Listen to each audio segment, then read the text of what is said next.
వివిధ భారతి యూట్యూబ్ ప్రేక్షకులకు స్వాగతం, సుస్వాగతం. చందమామ కథలలో భాగంగా ఈరోజు మనము రెండు చిన్న చిన్న కథలను విందాం. ముందుగా మనం వినబోయే కథ పేరు ఇంటి మర్యాద. ఒక ఊరిలో సుశాంతుడు అనే అతను ఉండేవాడు. తాను బాగా పాడగలని అనుకునేవాడు సుశాంతుడు. ఒకరోజు దారిన పోతున్న దానయ్యను ఆపి ఒక పాట పాడి వినిపించి, నా పాట ఎలా ఉన్నదయ్యా అని అడిగాడు. తమరి ముక్కు చాలా బాగున్నదండి అన్నాడు దానయ్య. నేను నిన్ను పాట గురించి అడిగితే నువ్వు నా ముక్కు గురించి చెబుతావేమిటయ్యా అన్నాడు సుశాంతుడు ఆశ్చర్యంగా. అది మా ఇంటి మర్యాద అండి అన్నాడు దానయ్య. ఇదేం మర్యాద?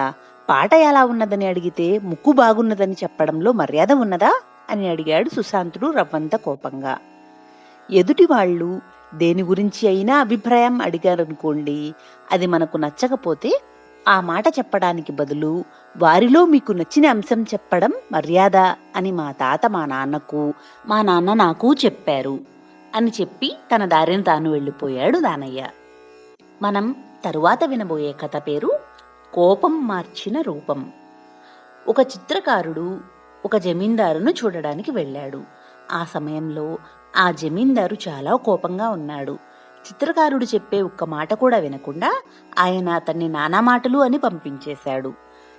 కొంతకాలం ఆగిన తరువాత జమీందారు సభ తీరి ఉన్నప్పుడు చిత్రకారుడు ఆయనను మళ్ళీ కలుసుకుని ఒక చిత్రపటాన్ని ఆయనకు అందించాడు. చిత్రకారుడు జమీందారు వైపు చూస్తూ, మీ బొమ్మను నేను గీశాను, మీరు నాకు మంచి బహుమతి ఇప్పించాలి అని అన్నాడు. జమీందారు కోపంగా ఆ బొమ్మను సభికుల వైపు విసిరికొట్టి, ఇదా నా బొమ్మ అంటూ గట్టిగా కేకలు పెట్టాడు. చిత్తం, తొలిసారి నేను మిమ్మల్ని దర్శనం చేసుకున్నప్పుడు తమరు ఇలానే కోపంగానే ఉన్నారండి అన్నాడు చిత్రకారుడు. ఆ సమయంలో జమీందారు పక్కన స్తంభానికి అమర్చబడిన అద్దంలో తన ప్రతిబింబం చూసుకుని ఉలిక్కిపడ్డాడు. అది చిత్రకారుడు గీసిన తన బొమ్మలాగానే ఉన్నది. సభికులు జమీందారు చిత్రపటాన్ని చూసి ఆశ్చర్యపోయారు.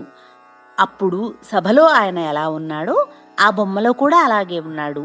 కోపం తన రూపాన్ని ఎలా మారుస్తుందో తెలియచేసిన చిత్రకారుడిని జమీందారు ఘనంగా సన్మానించాడు. ఆ తరువాత ఆయన ఎప్పుడూ ఎవరి మీద కోపగించుకోలేదు. తరువాయి భాగంలో మరొక కథను విందాం. సర్వే జనా సుఖినో భవంతు, లోకా సమస్తా సుఖినో భవంతు. ఓం శాంతి శాంతి శాంతి.